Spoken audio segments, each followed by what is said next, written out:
If you grew up in the late 90s or early 2000s, you likely missed out on experiencing a packed arcade on a Saturday night. Like me. Instead, you probably had middling arcade experiences at your local bowling alley, your family fun center, or maybe even a sketchy hotel lobby. Yikes. But every now and then you would strike gold and come across a TMNT cabinet, The Simpsons arcade, Gauntlet Legends, all these amazing classic arcade games.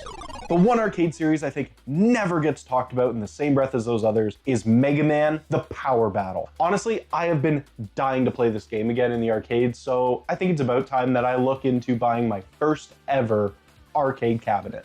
My brother owns this sick Super C machine, and I think it's time I join him in owning one myself.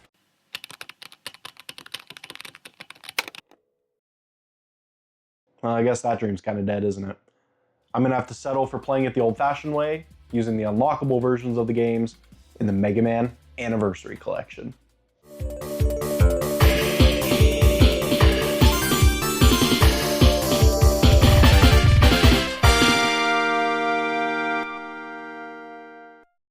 Growing up, I swear I had played this game in an actual arcade, but I can't for the life of me remember when or where. Fortunately, growing up, my brother and I had the Anniversary Collection on the GameCube, and this is truly where my love and appreciation of the classic Mega Man franchise began, with this game. The only problem is that in this game, you have to unlock them. They're not just there. So, instead of pumping quarters into the machine, you have to play through the main games in the collection in order to unlock them. Which, if you own the Anniversary Collection on GameCube like I did, you'll know that the analog stick on the GameCube controller is not good for playing classic Mega Man, and all of the games are just 10 times harder in this version than if you were to play it on the PS2 or NES or literally any other version. This is by far my least favorite way to experience classic Mega Man. So it's not gonna be too easy to actually unlock these games. Oh, and you heard me right, I said games, plural. There are 2 Mega Man arcade games that I think you have to know about, but I'm gonna save one of them for a bit later in the video, so stick around for that. To unlock Mega Man: The Power Battle, we have to play Mega Man 3 of all games, which is awesome because it is objectively the best of the NES hexology. By defeating the first 8 Robot Masters and saving our game, we will unlock the first of the Mega Man arcade games. This fighting game was released back in 1995 by Capcom and was a spin-off of the very successful Mega Man franchise at the time. This is one of the most impactful and influential games in the entire Mega Man series because this is the first time in any game you can actually play as Proto Man in base, something that was never possible before this arcade game. And also, towards the end of the game, there's actually a hidden bit of dialogue that a lot of people probably missed. In fact, I had missed my first time playing this game when I was younger, that hints at the future of the series, which for the time was huge. Of course, you have the option to play as the Blue Bomber himself, but having access to all 3 iconic characters is what allowed this game to be 2-player, and it's also why it's incredibly replayable even today. It is genuinely one of my favorite arcade experiences of all time, bar none. A standard run-through of the game consists of picking your character and then which range of games you want to fight through.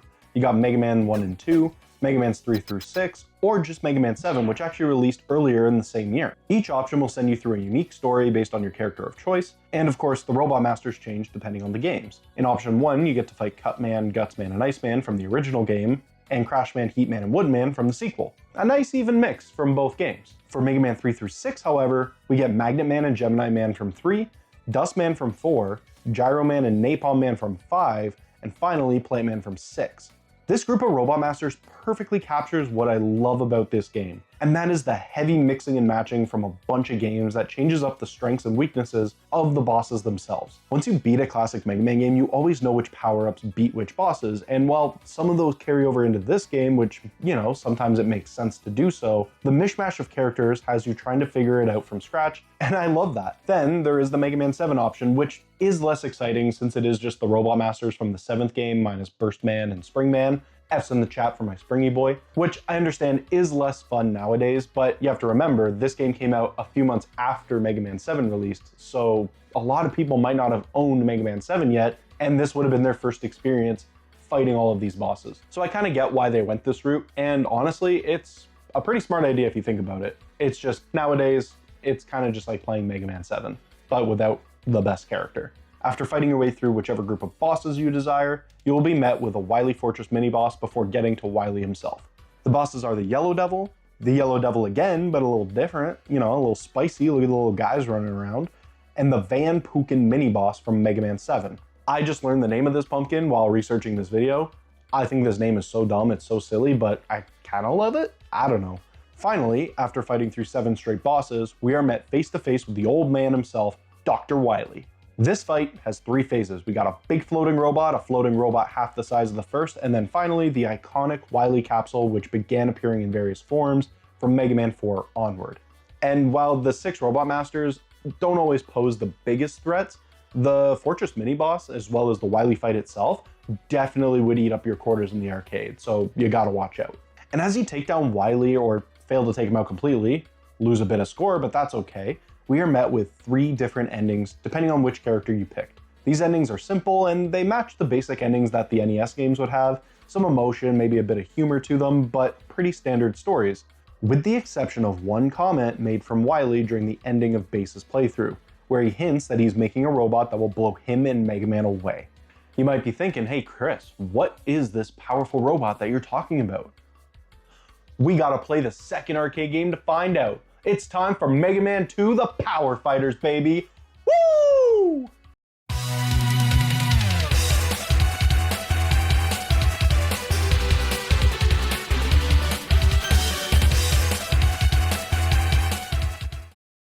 The Empire Strikes Back, Godfather Part 2, Shrek 2, Mega Man 2 The Power Fighters. What do these all have in common? They are all sequels that are decidedly better than their predecessors. Now, I'm obviously not saying that Mega Man 2 is as important of a piece of media as these movies are, especially Shrek 2. All right, get out of here! But it is a sequel that improves upon just about everything the original does.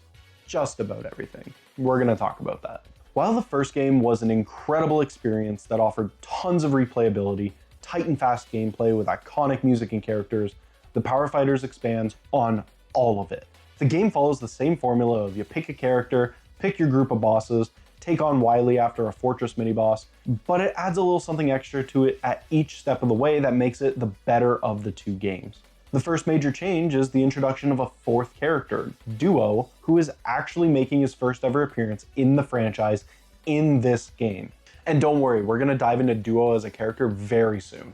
The next change is instead of restricting the bosses into groups based on their games, the groups are split up by different missions, meaning we have the Mega Man bosses from 1 through 7 all mashed together this time, which is a great change. These missions are simple. They're your classic chase to take down Wily, there's a rescue mission to save Roll, and finally there's hunting down a new part to give your character the super jump ability. Now, the one negative I have about this game, the only thing that is wrong with this game, is a surrounding discussion about the 18 Robot Masters they chose to spread across the 3 game modes.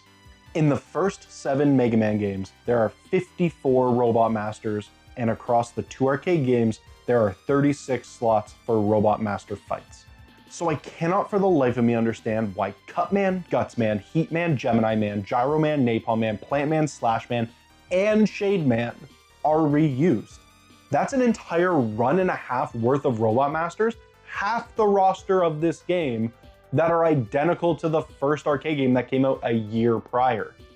I can appreciate that this game came out only a year later after the original in Japan, so it might have been hard to get 9 new Robot Masters involved, even though some of the returning ones have some new patterns and some new animations. Not all of them have major changes, so I'm not sure why they went this route. You know what? They added Duo as a 4th character in the game, so I'm gonna go ahead and just make up a 4th story mode and call it the Island of Misfit Robots, in which you hunt down Wily for forgetting about his less popular robots and we teach him a lesson about compassion or some bullshit like that, I don't fucking know. And to make up for the fact that there were so many Robot Masters that are iconic that they just completely left out of both of these arcade games, I'm gonna take one representative from each game and put them into my own made-up story. Let's go. We have Bomb Man, cool as shit. Metal Man, cool as shit. My favorite game, the 3rd one, was so disrespected in this, so fuck it, I make the rules. Throw all 5 of the missing ones in there, sprinkle them on like some kind of tag team. Toad Man, he's so funny looking, he's in. Gravity Man, so it's harder to program the game, fuck you. Tomahawk Man, cool as shit. And since I love him so much, make the Fortress mini-boss Spring Man, but like a really big one. Bigger. Bigger. bigger. Yeah, that works for me.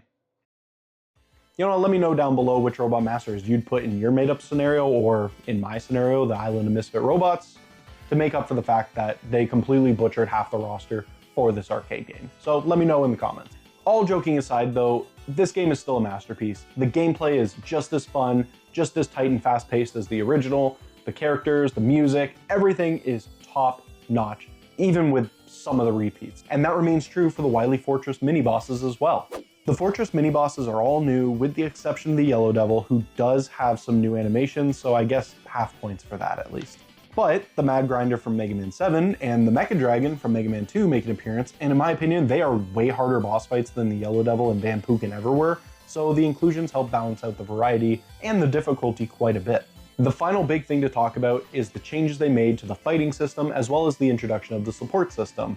And just full transparency, the special attacks that exist in the second arcade game, the Power Fighters, I didn't know they were a thing. I know they tell you in the game that they're a thing, but like I didn't read it and I didn't pay attention, so like I don't have any footage of it. So just give me one sec while I go and get footage.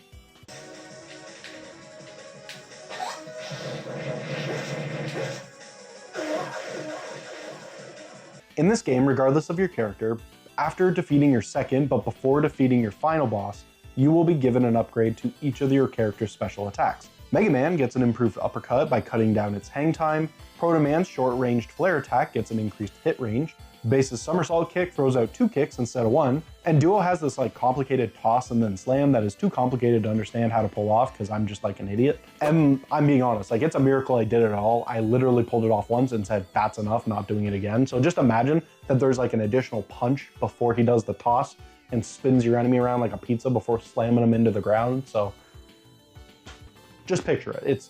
There's an extra punch in there, trust me. And of course, we cannot forget our pal Eddie, who makes a return. He provides you with support in the form of Robot's best friend, Rush, who acts as its coil and jet form depending on if you're jumping on it or attacking while it's on the screen. Or you can randomly get Beat, who attacks when you do, same as Rush, but also makes you immune to damage for a decent amount of time. And we're talking like fully immune, cannot be touched. Honestly, the Bluebird kind of just breaks the game wide open whenever he shows up because you're immune for so long, there's no excuse not to beat any boss in that allotted time, so he's just incredible. Kind of broken, S-tier Eddie, we love him. Ultimately, all the stories end the same. In a fight against a new Wily machine that is a different floating skull than the other floating skull machine in the power battle. And upon defeating this weird, crusty old white man yet again, we are met with some charming, if not simple endings that have a bit more meat on the bone than the endings of the first game.